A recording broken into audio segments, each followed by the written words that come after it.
Mis amados hermanos, una alegría grande poder encontrarnos de nuevo para continuar como siempre nuestro estudio de la palabra del Señor y poder encontrar en el texto bíblico el mensaje de Dios para nuestra vida y encontrar también allí la profundidad de lo que Dios quiere que nosotros aprendamos y que vivamos y que experimentemos como creyentes, como hijos de Dios, como su pueblo. Y estamos viendo esta semana recién pasada acerca de este hecho de la gracia de dar, ¿no? Esa exhortación que se hace al dar cristiano. Y fíjense que en el texto 7, para retomar un poco este tema, Pablo le está diciendo a los hermanos de Corintio algunas verdades importantes y le dice: por tanto, como en todo abundáis, en fe, en palabra, en conocimiento, en toda solicitud y en vuestro amor por nosotros, abundáis también en esta gracia.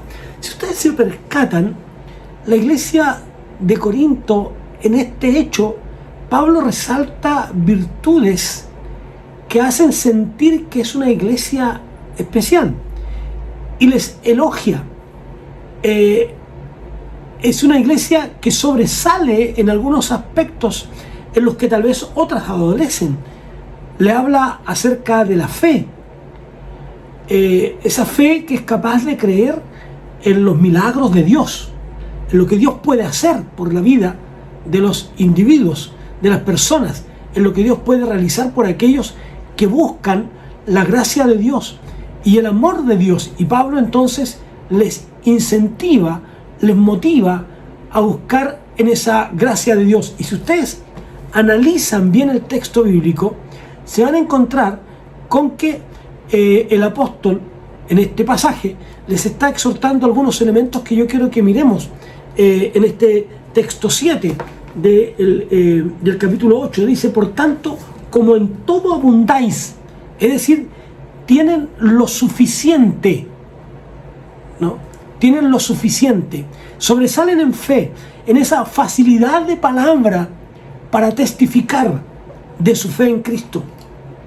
en ese hecho extraordinario de sobresalir en esa gracia de dar, en esa gracia de poder entregar, en sus conocimientos, en el saber de Dios. Una iglesia que investiga, que busca, que trata de encontrar todo el conocimiento de la palabra de Dios. Y Pablo dice: en su dedicación y la disposición a servir. Porque podemos hablar del servicio, pero si no estamos dispuestos a servir, no vale de nada, ¿no? Entonces, servir, y además de eso, el apóstol recalca el amor que ellos han expresado por el apóstol Pablo y por los demás apóstoles. Una iglesia que tiene estas características. Entonces, Pablo le dice: les insto, les motivo, les animo, les desafío a que puedan también sobresalir en la obra de la gracia de dar, ¿no? En esta gracia que tiene que ver con el dar y que puede hacer resultar. Entonces, y es que el apóstol nos muestra su sensibilidad también, aunque era de repente muy fuerte en lo que él hacía o decía, pero también está esa sensibilidad del apóstol que ante la autoridad que las iglesias reconocían en él, ¿no? Y que él espera que no sea el dar simplemente por un mandato, simplemente por algo que el apóstol Pablo haya dicho, sino que surja desde la devoción, desde el amor sincero que los hermanos tienen. Por lo tanto, desde esa perspectiva, nuestro dar, nuestro entregar ofrendas, nuestro entregar primicias, nuestro entregar el diezmo, no es el resultado de no debe ser el resultado de un mandato, ha de ser el resultado de un amor profundo hacia Dios. Cuando se trata de ofrendas para los santos, para ayudar a otros, nace no para ser visto, sino por la profunda devoción del sincero amor que cada uno siente por otros. hemos destacado, ¿no es cierto?, en el texto 5, este compromiso cristiano, que es la actitud, esta actitud incondicional, ¿no?, del apóstol Pablo, y que les plantea a ellos también en una actitud de amor hacia el apóstol Pablo. Ellos demostraban su amor. Es en ese sentido que el apóstol Juan también dijo en su primera carta, si nosotros miramos, que el darse a sí mismo es una expresión de amor, ¿no?, del amor verdadero. El darse a sí mismo es una expresión de amor verdadero. En esto conocemos el amor, que Él puso, dice Juan, su vida por nosotros. Así entonces también nosotros debemos poner nuestra vida por los hermanos. Entonces, lo que Juan está diciendo, que el darse, esta gracia del dar, que en este sentido va en el cómo nosotros nos entregamos en favor de otro, esta gracia del dar tiene que ver con la relación íntima que cada creyente siente hacia Dios. Por eso es que Juan dice, en esto conocemos el amor, en que Él puso su vida por nosotros, la gracia de Dios. Nuestro modelo de dar, ¿no?,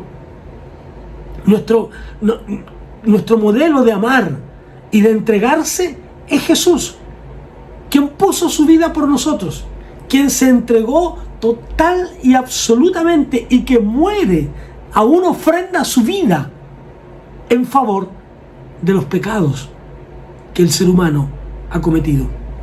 Por lo tanto, nadie podría siquiera pretender compararse con la generosidad, con la alegría, a no ser que primero haya experimentado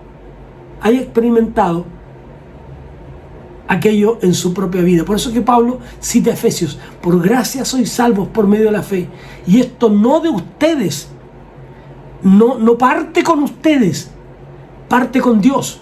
Diríamos en alguna medida entonces que nosotros somos reaccionarios al amor de Dios. Dice también allí en Juan, ¿no es cierto?, no me amasteis vosotros a mí, sino que yo los amé primero. Es decir, ustedes me aman, son reaccionarios a mi amor. Me aman porque yo los amo. En consecuencia, que lo que ustedes deberían hacer sería simplemente amarme, no por obras, para que nadie se gloríe. Entonces, destacamos que nosotros no teníamos nada que ofrecerle a Dios para obtener salvación, en lo más mínimo. Pero Él tomó la iniciativa. Dios, en la gracia de Dios, en la voluntad de Dios, en el amor de Dios, en esta gracia de dar, ¿no es cierto?, como explicábamos la semana pasada, en esta gracia de dar, ¿no?, está este hecho de que Dios ofrece a su Hijo Jesús. Ahora, usted y yo tenemos la oportunidad de responder a su amor, ¿no? Somos el objeto de ese amor y debemos, por tanto, aceptar por la fe la obra que el amor de Dios y que el Señor Jesús realizó en favor nuestro. Ahora bien, si nosotros entramos y a modo de introducción desde el texto 8 en adelante, diríamos que estos textos tratan la ofrenda para los creyentes, que vimos del 1 al 6, que tiene que ver con este ejemplo de dar cristiano. Y terminamos ese apartado, ¿no es cierto?, con ese ejemplo de los hermanos de Corinto. Ahora bien, desde aquí en adelante vamos a ver cómo Pablo les pide también que ellos puedan sobresalir. Él era sensible. Fíjense lo que dice el texto 8. No hablo como quien manda, sino para poner a prueba, por medio de la diligencia de otros, también la sinceridad del amor vuestro. Pablo les está diciendo aquí, hermanos de Corinto, el hecho no tiene que ver con solo dar, por cumplir una ley, por una costumbre que esté tan arraigada, tan cimentada en vuestro corazón, que llegó a ser una rutina, un simple rito, ¿no? Pero no, es una expresión de amor.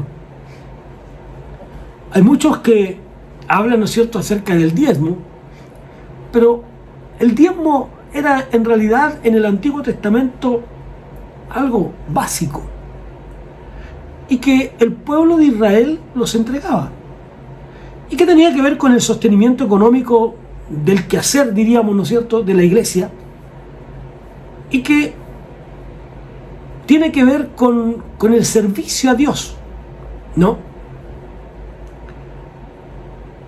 El Nuevo Testamento guarda silencio en cuanto al diezmo. Sin embargo, hay a lo menos 3 lugares donde Jesús aprovechó y les reprochó a los fariseos su observación legalista del acto de diezmar, ¿no? Y quiero que miremos este texto en el Evangelio de Lucas, el capítulo 18, los textos 9 al 14. Fíjense ustedes cómo Jesús reprocha, ¿no?, este acto en estos fariseos.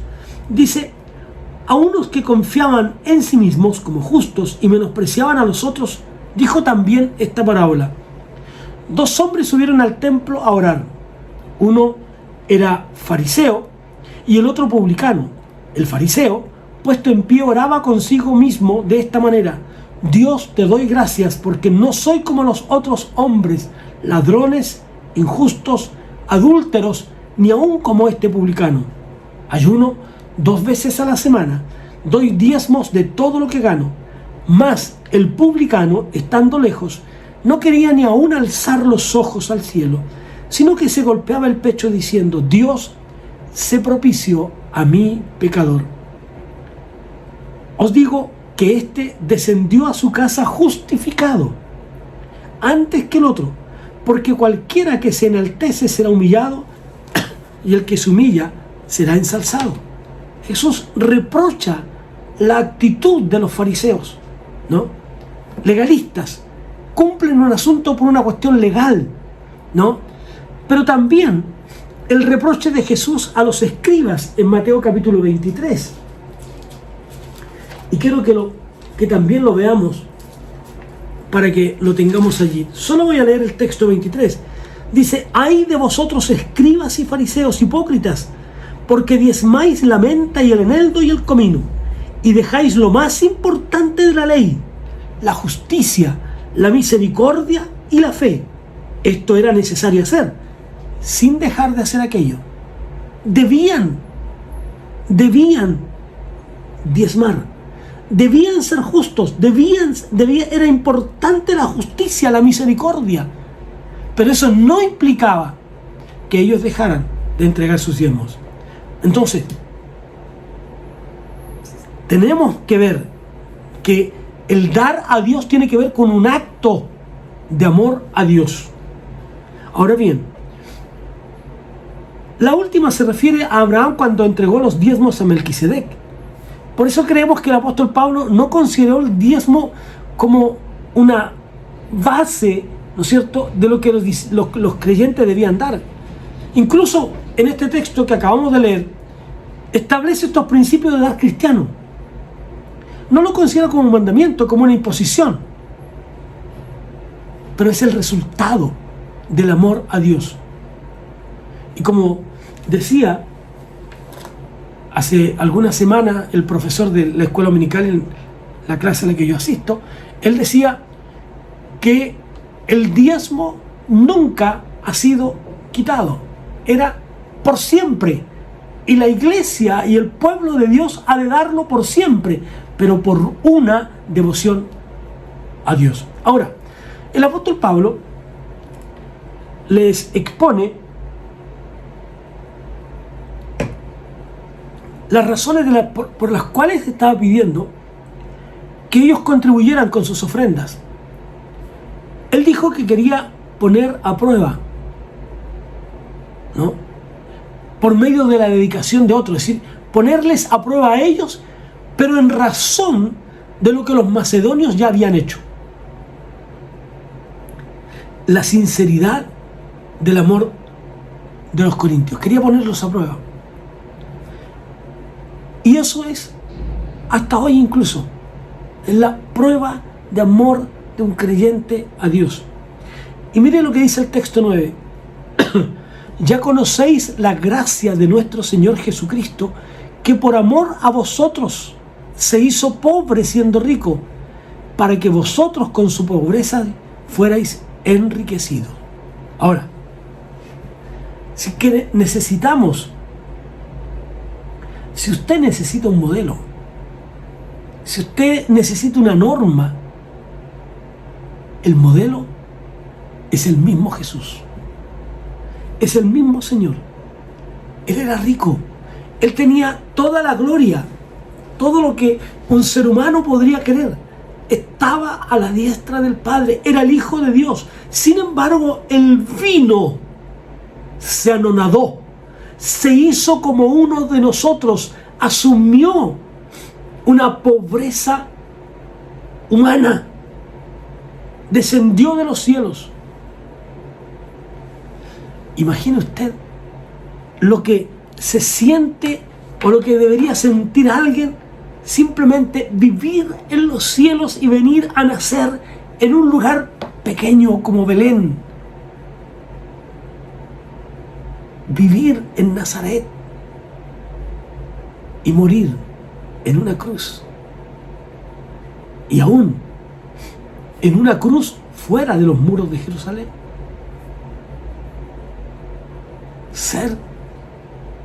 Haber llegado a tal bajeza de humildad por amor a usted, sepultado en una oscura tumba. Él era rico, pero se hizo pobre por usted y por mí. Mira lo que dicen los textos 10 y 11. En esto doy mi consejo, porque esto os conviene a vosotros que comenzasteis antes, no solo a hacerlo, sino también a quererlo desde el año pasado. Ahora pues llevad también a cabo el hacerlo, para que así, como estuvisteis prontos a querer, también lo estéis a cumplir conforme a lo que tengáis. ¿Qué quiere decir esto? Pablo está reconociendo que los hermanos de Corinto habían hecho una promesa y habían comenzado a contribuir aproximadamente un año antes. Entonces Pablo dice, terminen lo que habían comenzado. Cumplan la promesa que han hecho. Pero recuerden, Pablo no quiere que esto sea un mandamiento. No es así, no es la idea. Simplemente Pablo dice, ustedes que comenzaron a hacerlo antes, que hicieron una promesa, deben llevarla a cabo. Cuando usted y yo hacemos una promesa a Dios, no debemos tardar en cumplirla. Así dice la Escritura. Porque si no, sería mejor que nos atáramos, dice, una piedra de molino al cuello y nos lanzáramos al mar. Entonces, Pablo dice, lo que ustedes comenzaron a hacer, continúen y concrétenlo, termínenlo, para que eso sea entonces una obra que ustedes ya se impusieron. Porque si primero está, dice el texto 12, la voluntad dispuesta, será aceptado según lo que uno tiene, no según lo que uno no tiene. Cada uno debe dar según lo que tenga, según sus posibilidades. Y por supuesto, tiene que hacerlo de buena voluntad. Aquí estamos hablando de las ofrendas especiales y de las ofrendas rutinarias. No estamos hablando del diezmo. El diezmo no tiene que ver con la cantidad que entregamos, sino con el acto de hacerlo y cumplirlo. No tiene que ver con que uno entrega más y el otro entrega menos, sino que cada uno lo hace. Aquí es como Pablo dice, cada uno dé como propuso en su corazón, según sus fuerzas. Las ofrendas tienen que ver según sus fuerzas. En su primera carta, en el capítulo 16, dice que el primer día de la semana cada uno de vosotros aparte y guarde según haya prosperado. Cada primer día de la semana, según haya prosperado, ¿no? En ese sentido, como la viuda. Pero, mire lo que dice: no digo esto para que haya para vosotros, para otros holgura y para vosotros escasez. Texto 13. ¿Qué está diciendo el apóstol? Que no pongamos una carga demasiado pesada sobre alguien, sino que cada uno lo haga de acuerdo a sus fuerzas. Si no, dice, para que en este momento con igualdad la abundancia vuestra supla la escasez de ellos, para que también la abundancia de ellos supla la necesidad vuestra, para que entonces haya igualdad. Sin duda que Pablo había aprobado los esfuerzos de la iglesia en Jerusalén para ayudar en la extensión del evangelio de Dios tanto en Macedonia como en Corinto y en otros lugares. Ahora les correspondía a ellos ayudar a aquellos que necesitaban. Como está escrito, el que recogió mucho no tuvo demasiado, y el que poco no tuvo escasez. Cuando los judíos viajaban por el desierto, recibían el maná del cielo. Cada uno, cada familia, debía recoger la cantidad suficiente.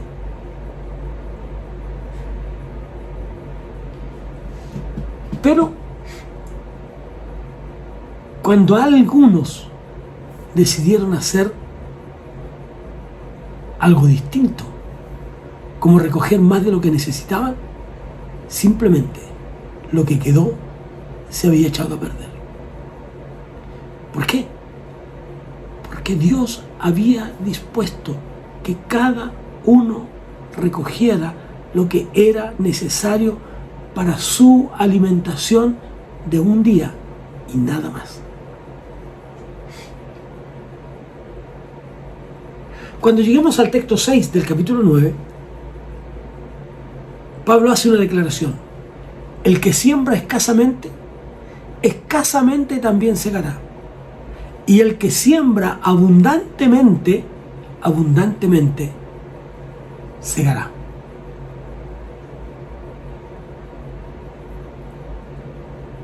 En la medida que nos damos al Señor, Dios se encargará de nuestras necesidades.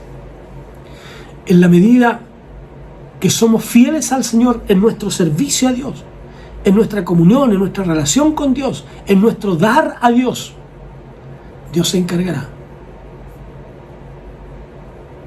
de nuestras necesidades. Veamos brevemente una explicación.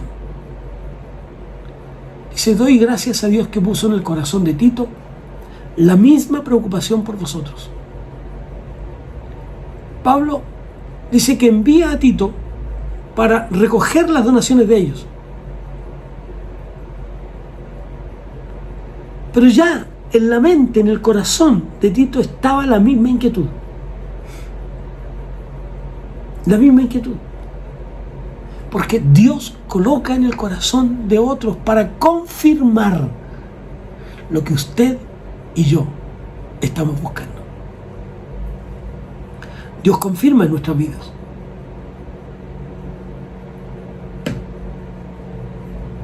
Veamos los textos 17 al 19. Pues a la verdad recibió la exhortación, pero estando también muy solícito por su propia voluntad, partió para ir a vosotros. Y enviamos juntamente con él al hermano cuya fama en el Evangelio se ha divulgado por todas las iglesias. Y no solo esto, sino que también fue designado por las iglesias como compañero de nuestra peregrinación, para llevar este donativo que es administrado por nosotros para la gloria del Señor mismo y para demostrar nuestra buena voluntad. Tito era un hombre respetado. Era un hombre considerado. Las iglesias de Macedonia creían en él. Así es que ellos llevarían la ofrenda a Jerusalén. ¿Qué es lo que quiere hacer Pablo y quiere enseñarnos para el día de hoy? Cuando recibimos nuestras ofrendas, nuestros diezmos, tenemos que ser tan transparentes que absolutamente nadie tenga la menor duda de que ese hermano, esos hermanos elegidos para administrarlo, lo harán con total responsabilidad, entendiendo que esos dineros son dineros santos. Cuando pensamos en las primicias, estas ayudas que recogemos en las iglesias para ayudar a los hermanos necesitados de la congregación, recordemos que las entregamos con la suficiente confianza de que quienes las entregan a los necesitados de la congregación lo hacen con total transparencia, que no dudamos, no necesitamos un recibo, porque creemos en la total transparencia de esos hermanos. Pablo diría en el verso 20, evitamos así que nadie nos censure en cuanto a esta ofrenda generosa que administramos. Parece ser que no era poco dinero. Él les dice, hermanos, actuaremos con toda honestidad en el uso de este dinero, para evitarnos cualquier tipo de desprestigio, procurando hacer las cosas, dice el texto 21, honradamente, no solo porque tenemos al Señor como testigo, sino también a ustedes. Lo hacemos con total transparencia y honradez, porque lo hacemos teniendo al Señor como testigo. Usted se ha percatado que siempre las finanzas son como las áreas más sensibles de una congregación. Por lo tanto, debemos tener sumo cuidado en cómo administramos los dineros del Señor. En los versículos 22 al 23, Pablo dice, enviamos también con ellos a nuestro hermano, cuya diligencia hemos comprobado repetidas veces en muchas cosas, y ahora se muestra mucho más diligente por la mucha confianza que tiene entre vosotros. En cuanto a Tito, es mi compañero y colaborador para con vosotros, y en cuanto a nuestros hermanos, son mensajeros de las iglesias y gloria de Cristo. Además de ese hermano mencionado en el texto 18, hay una tercera persona. ¿Se fijan cómo Pablo hace la transparencia? Mostrad pues con ellos ante las iglesias la prueba de vuestro amor y de nuestro motivo de orgullo respecto de vosotros. Pablo dice, demuestren cariño y aprecio a estos hermanos.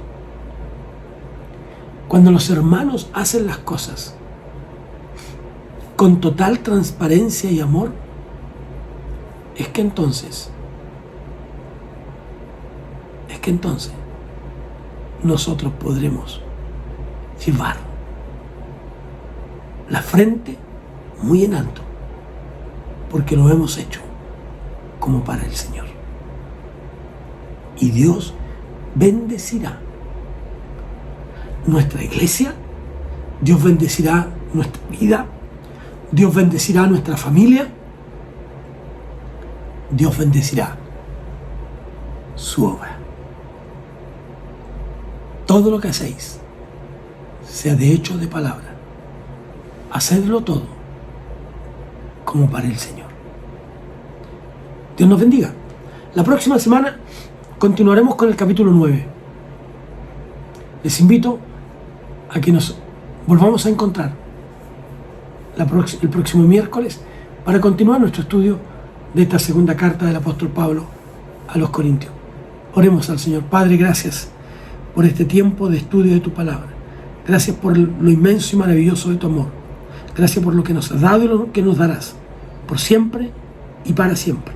A ti la honra y la gloria, en el nombre de Jesús. Amén. Que Dios les bendiga, queridos, y nos encontramos la próxima semana. Un gran abrazo para cada uno de ustedes. Bendiciones.